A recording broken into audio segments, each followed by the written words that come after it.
जो दोनों भौहों के बीच स्थित है उसे आज्ञा चक्र कहते हैं। यह छठा केंद्र अत्यंत प्रमुख है।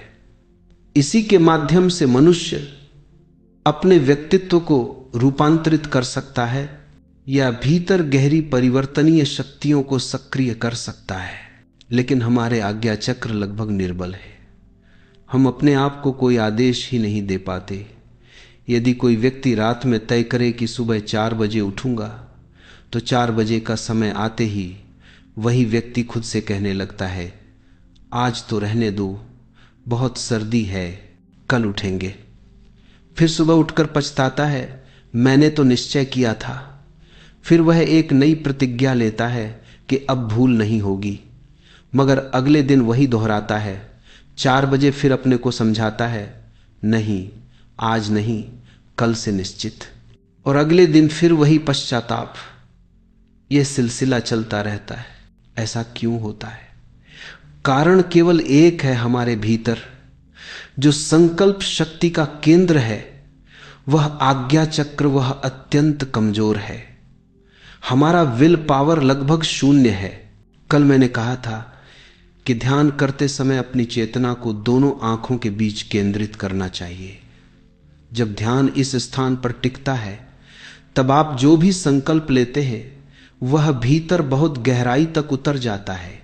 यदि ध्यान इस केंद्र में स्थित हो तो आप अपने निश्चय को पूरी शक्ति से निभाने में सक्षम होने लगते हैं।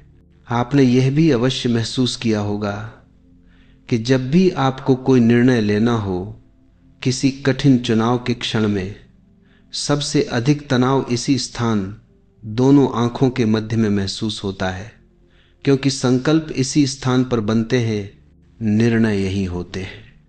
और जिस व्यक्ति ने इस चक्र को दक्ष बना लिया, उसके लिए अपने संकल्पों को पूरा करना सहज हो जाता है। वह जो भीतर तय करता है वह पूरा होने लगता है। उसके जीवन में वास्तविक परिवर्तन इसी बिंदु से आरंभ होते हैं। यह अत्यंत आश्चर्यजनक तथ्य है कि व्यक्तित्व को बदलने में मुख्य भूमिका परिश्रम की नहीं, संकल्प की होती है। संकल्प ही परिवर्तन का मूल सूत्र है और दृढ़ संकल्प शरीर के किसी अन्य स्थान पर नहीं, केवल आज्ञा चक्र में ही लिया जाता है। इसलिए अधिकांश ध्यान विधियां इसी चक्र के आसपास घूमती हैं, क्योंकि ध्यान को अंतर्मन में उतरने का प्रवेश द्वार यही है। यदि आप अफ्रीका के मूल निवासियों से पूछें या ऑस्ट्रेलिया के बुशमैन से या अमेज़न के आदिवासियों से, तो आप चकित रह जाएंगे। जब पहली बार उन्हें पता चला कि दुनिया के अन्य मनुष्य सिर से सोचते हैं, तो वे हंस पड़े।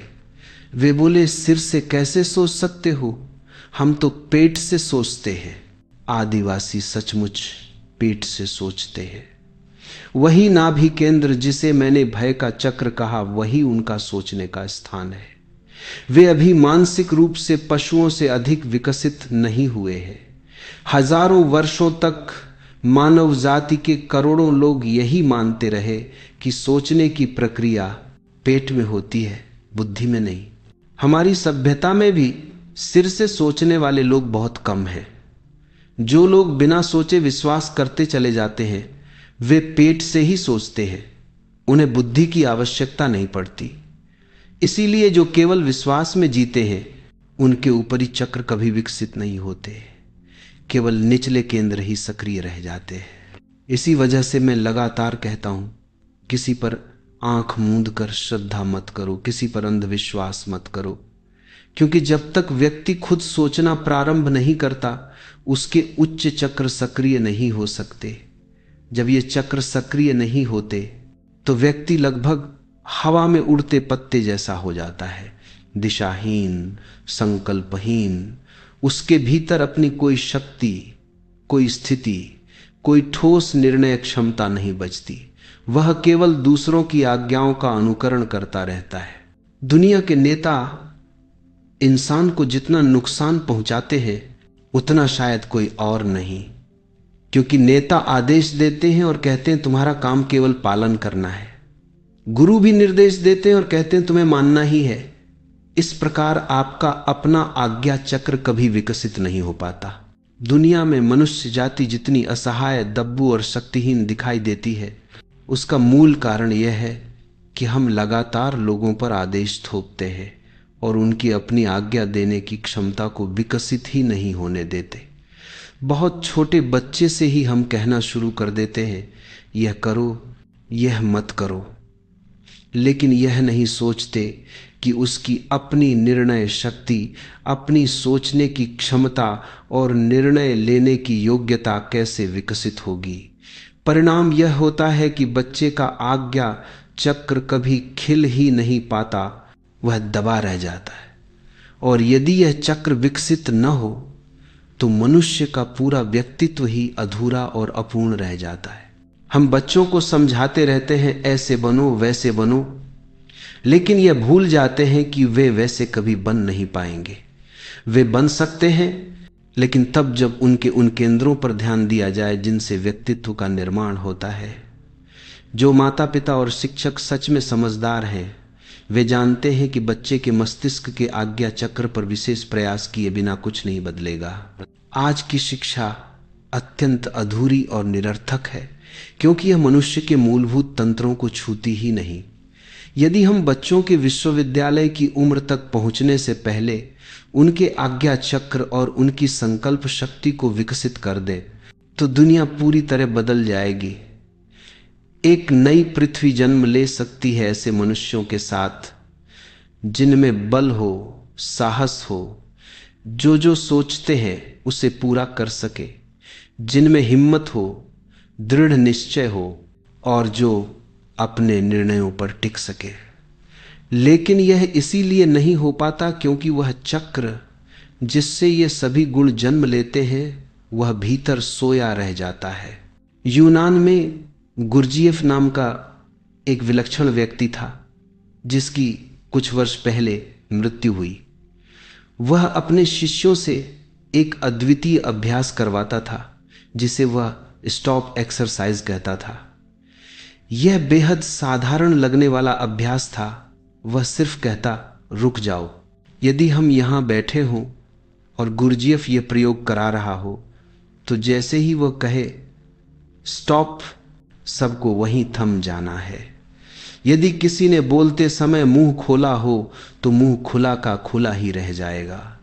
यदि चलते समय पैर उठाया हो तो पैर उसी अवस्था में स्थिर रहेगा, चाहे गिर पड़े या मर ही जाएं। पहली नजर में यह पागलपन जैसा लगता है, परंतु जिन्होंने इस अभ्यास में भाग लिया उनके व्यक्तित्व बदल गए।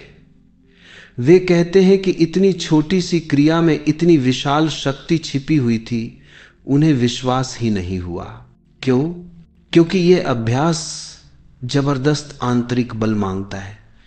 मन लगातार धोखा देने की कोशिश करता है। कोई देख तो रहा नहीं, बहुत दर्द हो रहा है, पैर थोड़ा नीचे कर लेते, लेकिन जैसे ही आपने नियम तोड़ा, अभ्यास व्यर्थ हो गया। आपने कोई बड़ा अपराध नहीं किया, पर वह चक्र जो जागने वाला था जग नहीं पाएगा।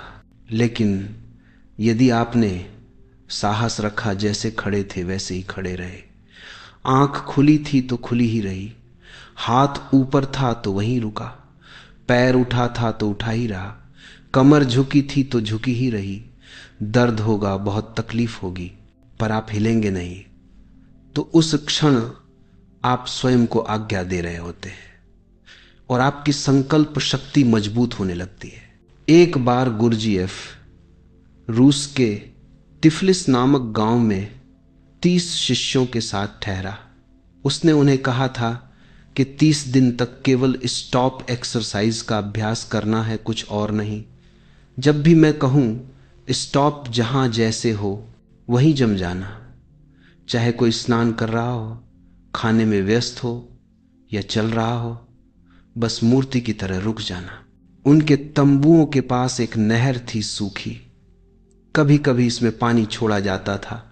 एक सुबह सब लोग घूम रहे थे, 3 शिष्य उस सूखी नहर को पार कर रहे थे। तभी गुरजीएफ ने तंबू के भीतर से चिल्लाया स्टॉप, और सभी वहीं जम गए। वह तीनों भी। अचानक किसी ने नहर में पानी छोड़ दिया। तेज धारा बहती हुई आई। गुरजीएफ को खबर नहीं वह तंबू में था। तीनों के कमर तक पानी भर गया, फिर गले तक आ गया। जब पानी नाक तक पहुंचा, एक शिष्य सहन न कर पाया, वह कूदकर बाहर निकल गया। उसने सोचा, उन्हें क्या पता वह तंबू में बैठे हैं, हमारी जान पर आ बनी है। वह भाग गया। उसे पता भी नहीं था कि वो क्या मौका चूक गया। ये वही क्षण था जब पूरा शरीर चिल्ला रहा था, भागो। और उस क्षण केवल संकल्प कह सकता था, नहीं, टिके रहो। यही वह झटका था जो आज्ञा चक्र को जगा सकता था, पर वह खो गया। अब 2 बचे। पानी मुंह तक भर आया। तभी दूसरा भी डर गया और छलांग लगाकर बाहर आ गया, लेकिन तीसरा वहीं खड़ा रहा। उसे भी भय दिखाई दे रहा था। वह अंधा नहीं था, वह भयानक जोखिम था। मौत बराबर खड़ी थी। पानी सिर से ऊपर बह गया, पर उसने संकल्प नहीं छोड़ा। उसने कहा, जो ठाना है वही रहेगा। गुरजीएफ पागलों की तरह दौड़ा, पानी में कूदा और उसे बाहर निकाला। वह अभ्यास जानबूझकर इसी स्थिति के लिए बनाया गया था। गुरजीएफ ने कहा, तुम्हें एक दुर्लभ अवसर मिला, तुम्हारे 2 साथी चूक गए। इस एक क्षण में मृत्यु सामने होने के बावजूद तुम्हारा संकल्प नहीं टूटा और तुम्हारा आज्ञा चक्र जग गया। अब तुम वही व्यक्ति नहीं रहे, तुम दूसरे हो गए। अब ऐसा व्यक्ति जिसका आज्ञा चक्र पूरी तरह जाग गया हो, जैसे ही किसी चीज का संकल्प करता है वह घटित हो जाता है। वो मन के विचारों से कह दे रुको, तो सोच की धार बंद हो जाती है। वह श्वास को आदेश दे दे कि थम जाओ, तो श्वास एक कदम आगे नहीं बढ़ेगी। यदि वह कह दे मैं इसी क्षण मर रहा हूं, तो आप पाएंगे कि वह सचमुच मर जाएगा। ऐसा व्यक्ति अपने लिए जो भी चाहता है वही उसके जीवन में घटने लगता है। दक्षिण भारत में एक महान संगीतज्ञ का जन्मदिन मनाया जा रहा था। लगभग 300 वर्ष पुरानी घटना है। बड़े बड़े राजा, मित्र और हजारों शिष्य भेंट लिए खड़े थे। उन्हीं में एक बेहद गरीब फकीर भी शिष्य था, जो सड़कों पर तंबूरा बजाकर भीख मांगता था। उसके पास देने के लिए कुछ भी नहीं था। आधी रात बीत गई, सब लोग भेंट देकर लौट चुके। तब वह फकीर गुरु के द्वार पर पहुंचा और द्वारपालों से बोला, मुझे भीतर जाने दो, मैं भी भेंट देना चाहता हूं। द्वारपाल ने उसे ऊपर से नीचे तक देखा, फटे कपड़े, हाथ खाली। उसने कहा, तेरे पास है क्या? फकीर बोला, मैं हूं। द्वारपाल ने सोचा पागल लगता है और उसे भीतर जाने दिया। अंदर हॉल भेंटों से भरा था, करोड़ों की भेंटें। शिष्य जा रहे थे। फकीर गुरु के चरणों में सिर रखकर बोला, मैं भी भेंट देने आया हूं, क्या आप स्वीकार करेंगे? गुरु ने भी देखा, हाथ खाली। बोले, भेंट तो कुछ दिख नहीं रही। फकीर हाथ जोड़कर खड़ा हुआ और बोला, हे परमात्मा, मेरे पास देने को कुछ नहीं, मेरी आयु मेरे गुरु को मिल जाए। यह कहते ही उसकी श्वास थम गई, वह वहीं गिर पड़ा, मृत। अब सोचिए उस व्यक्ति के भीतर कैसी शक्ति रही होगी।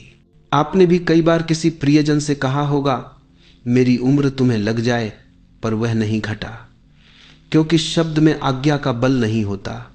जब आज्ञा चक्र जाग जाता है तब ऐसी बात भूलकर भी नहीं कहनी चाहिए, क्योंकि तब आपकी बात सच हो सकती है, क्योंकि संकल्प की ऊर्जा आदेश को वास्तविकता दे देती है। इसीलिए कहा जाता है कि संत किसी के लिए बुरी बात नहीं कहते, क्योंकि उनके शब्दों में खतरा होता है, उनकी शक्ति वास्तविक असर डाल सकती है। हम कहते रहते हैं कि मन शांत नहीं होता। ध्यान करते हैं, जप करते हैं, मंत्र पढ़ते हैं, पर मन वहीं का वहीं रहता है, रहेगा ही, क्योंकि आपको यह पता ही नहीं कि मन को कहा जा सकता है रुक जाओ, और कि वह रुक भी सकता है। लेकिन रुक जाओ कहने में शक्ति चाहिए, आज्ञा चाहिए। तो जीसस का एक प्रसंग है। वे 2 साथियों के साथ एक नाव में थे। तेज तूफान उठा। जीसस कोने में सो रहे थे। साथी उन्हें हिलाते हैं, नाव डूबने को है और आप सो रहे हैं। जीसस बोले, मैं थका हूं, थोड़ी देर सो लेने दो, खतरा है तो तुम संभालो। लेकिन जब नाव बिल्कुल डूबने लगी, मित्र फिर आए। अब उन्हें क्रोध भी था। हम मर रहे हैं और यह व्यक्ति सो रहा है। जीसस उठे, उन्होंने कहा, झील से कहो शांत हो जा। मित्र बोले, पागलपन है, झील किसी की सुनती है। जीसस बोले, यदि तुम्हारे भीतर की झील तुम्हारी सुनती हो तो बाहर की झील भी मान सकती है। कहानी कहती है, जीसस झील के पास गए और बोले, ठहर जा, शांत हो जा। और झील शांत हो गई। बाहर शांत हुई या नहीं, यह बहस का विषय नहीं, पर भीतर की झील वह अवश्य शांत होती है यदि आज्ञा में बल हो। अंदर एक तूफान है और हम उस पर नियंत्रण करने में असमर्थ हैं। हम इधर उधर भागते हैं, रोते, प्रार्थना करते, मंत्रों का सहारा लेते, पर कुछ नहीं होता, क्योंकि परिवर्तन केवल एक ही चक्र से प्रवेश करता है, संकल्प के केंद्र से। वही जागा नहीं है तो बाकी सब व्यर्थ है। चक्रों के मामले में तो और भी अद्भुत बात होती है। आप जिस चक्र पर ध्यान देंगे वही सक्रिय होना शुरू हो जाता है। ध्यान ही चक्रों का ईंधन है, उसी से ऊर्जा मिलती है। जैसे गाड़ी में पेट्रोल डालें तो गाड़ी चल पड़ती है, वैसे ही चक्र ध्यान से ऊर्जा प्राप्त करते हैं। उन्हें सक्रिय करने के लिए ध्यान की ऊर्जा चाहिए। चेतना के क्षेत्र में ध्यान ही एकमात्र खाद, एकमात्र शक्ति है। इसलिए मैं कौन हूं कि तीव्र स्मृति करते हुए ध्यान का केंद्र आज्ञा चक्र पर रखना आवश्यक है। और आप स्वयं अनुभव करेंगे 15 मिनट के प्रयोग के बाद। सिर पर हाथ रखें तो पाएंगे कि एक छोटा सा हिस्सा गर्म हो गया है, जबकि बाकी सिर सामान्य है। जब भीतर कुछ चलता है उसकी गर्मी बाहर तक महसूस होती है। जिन लोगों को चक्रों का अनुभव है वे आपके शरीर पर हाथ रखकर बता सकते हैं कि कौन सा चक्र सक्रिय है। रामकृष्ण परमहंस को तो यह आदत सी थी। जब विवेकानंद पहली बार उनसे मिले, रामकृष्ण उन्हें साथ लगे कमरे में ले गए, दरवाजा बंद किया और बोले, कमीज उतारो। विवेकानंद घबरा गए, ये क्या बात हुई? अगर वो लड़की होते तो बड़ी परेशानी हो जाती। लेकिन रामकृष्ण ने जोर देते हुए कहा, पहले कमीज उतारो। विवेकानंद ने कमीज उतारी। रामकृष्ण ने उनकी छाती पर हाथ रखकर कहा, ठीक है, हो जाएगा। बाद में विवेकानंद उनसे पूछते रहे, क्या हो जाएगा? रामकृष्ण बोले, पहले यह देखना था कि तुम्हारा कौन सा चक्र सक्रिय है। अगर मैं किसी और चक्र पर मेहनत करता तो सब उल्टा पड़ जाता। ये पूरी तरह संभव है, बल्कि सामान्य बात है, क्योंकि जैसे ही चक्र सक्रिय होते हैं शरीर के विभिन्न स्थानों की ऊर्जा और तापमान बदलने लगता है। अब मैं आपको इस बिंदु को सक्रिय करने के लिए एक छोटा सा प्रयोग बताऊंगा। आराम से बैठ जाएं, रीढ़ सीधी रखें, दोनों हाथों की उंगलियां आपस में फंसाकर गोद में रख लें, आंखें बंद करें और ध्यान दोनों भौहों के बीच आज्ञा चक्र पर टिकाएं। ओठ बंद रखें, जीभ हल्के से तालू को छूती रहे। अब भीतर पूरे मन प्राण से पूछना शुरू करें, मैं कौन हूं, मैं कौन हूं। लगातार बिना रुके पूरी ताकत से शरीर में जो भी घटे कंपन, भाव, आंसू, उसे रोके नहीं, बस प्रश्न को भीतर उतरने दें। कुछ ही देर में आप पाएंगे कि इस बिंदु पर